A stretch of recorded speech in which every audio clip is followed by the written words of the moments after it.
सब दिन होत ना एक समाना रे भाई। सुने हैं इस निर्गुण को?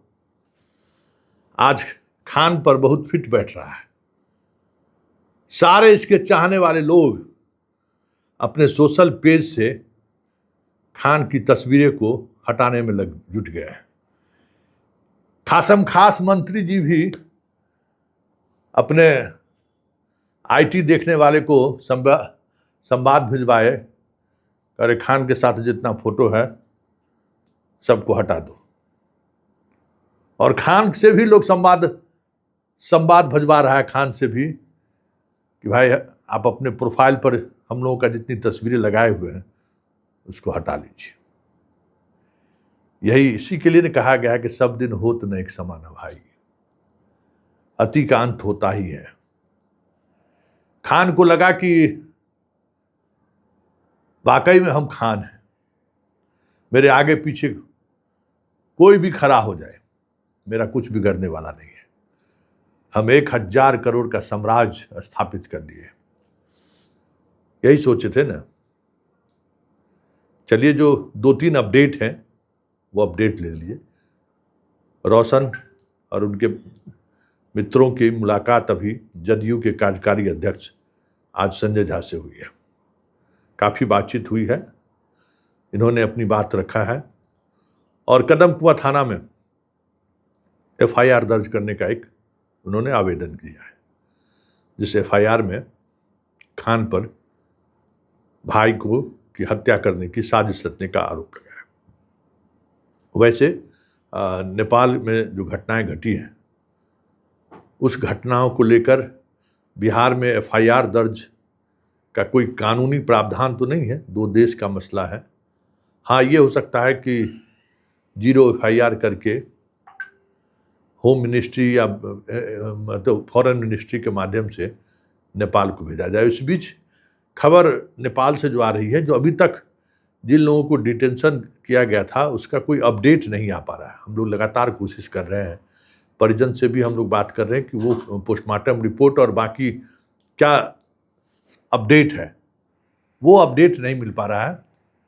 उन चारों के हिरासत में लेने की बात को अभी भी पुलिस कर रही है कि वो अभी हम लोग डिटेन किए हुए हैं।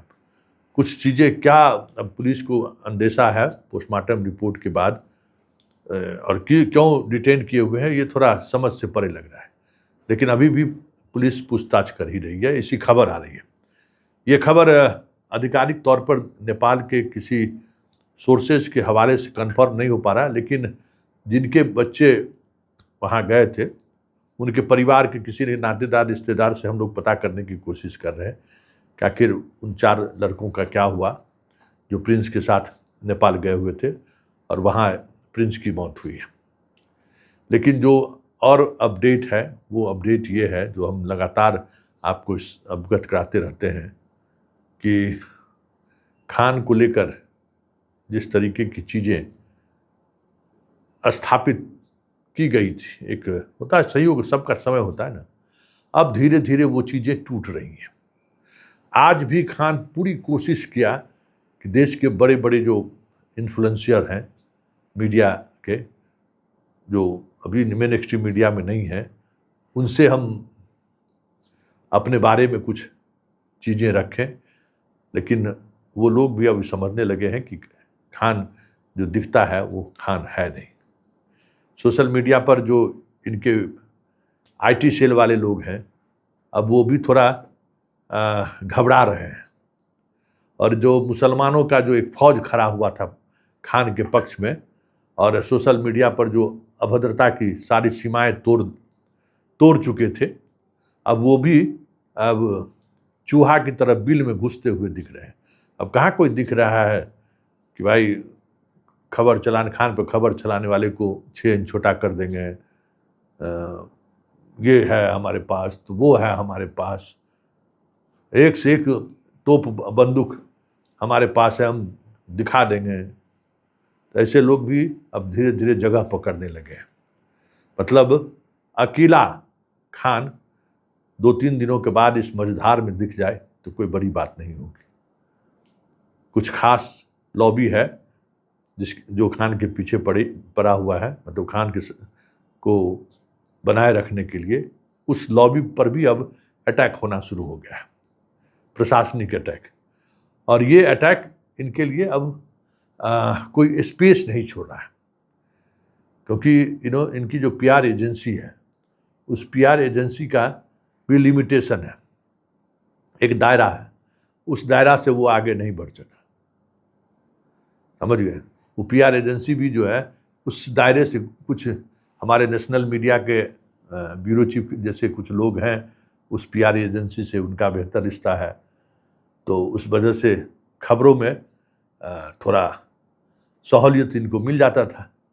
लेकिन अब उसके छोटे भाई की मौत हो गई है, तो अब उन लोगों को भी खान के कह सकते हैं कि नैरेटिव को आगे बढ़ाने के लिए जो स्टोरी की ज़रूरत होती है वो थोड़ा चलाने में परहेज कर रहे हैं। वो लोग स्वाभाविक तौर पर दबाव में हैं कि हम उस तरीके का खबर चलाएं तो क्या हो। हाँ, पप्पू यादव ने इस बीच कुछ नए तरीके से चीज़ों को रखने की, क्योंकि वो संकट में हैं, MOI समीकरण उनका टूट रहा है, तो पप्पू यादव हर चीज़ को राजनीतिक आईने से देखता है ना, भाई इसका हमको राजनीतिक फायदा कितना होगा। जो भी मामला में वो कदम डालता है तो उसके पीछे ये देखता है कि इसमें राजनीतिक फायदा क्या है। तो इसमें तो जो प्रिंस की माँ ने जो इसे अपमानित किया है और जिस तरीके से पप्पू यादव को कहा है, और पटना आकर जिस तरीके से इसने बयान दिया है, हमें नहीं लगता है कि है ना, धोबी का कुत्ता न घर का न घाट का। इस मुसलमान और यादव के बैलेंस बनाने में पूरा बैलेंस ही बिगड़ जाए इनका तो कोई बड़ी बात नहीं होगी, क्योंकि चीज़ें उसी तरीके से बढ़ी है। इमोशन का वक्त है, इसमें नेताओं को बयान से बचना चाहिए, और जो अभी परिवार के साथ है उसकी आलोचना करें, नीरज के बयान पर बड़ी असहजता व्यक्त कर रहे हैं। तो वक्त की बात है, आप 9 बार के सांसद जरूर हो सकते हैं, लेकिन हाल के दिनों में ना आपने जो लोगों का दिल जीता था ना, वो दिल से अब लोगों के दिल से आप उतरने लगे, क्योंकि आप उस दौर में भी सियासी मकसद पूरा करने के लिए ही कोरोना काल हो, सब काल हो, सड़क पर उतरते थे। अब ये चर्चा होनी शुरू हो गई है। खैर, पप्पू यादव पर चर्चा करने की जरूरत नहीं है। खान के साथ ऐसे ही कुछ लोग अब बचे हैं जिनकी नज़र खान के 1000 करोड़ के एम्पायर पर है। तो स्वाभाविक है ना, 1000 करोड़ बहुत बड़ी बात होती है ना। तो ऐसे लोगों का वो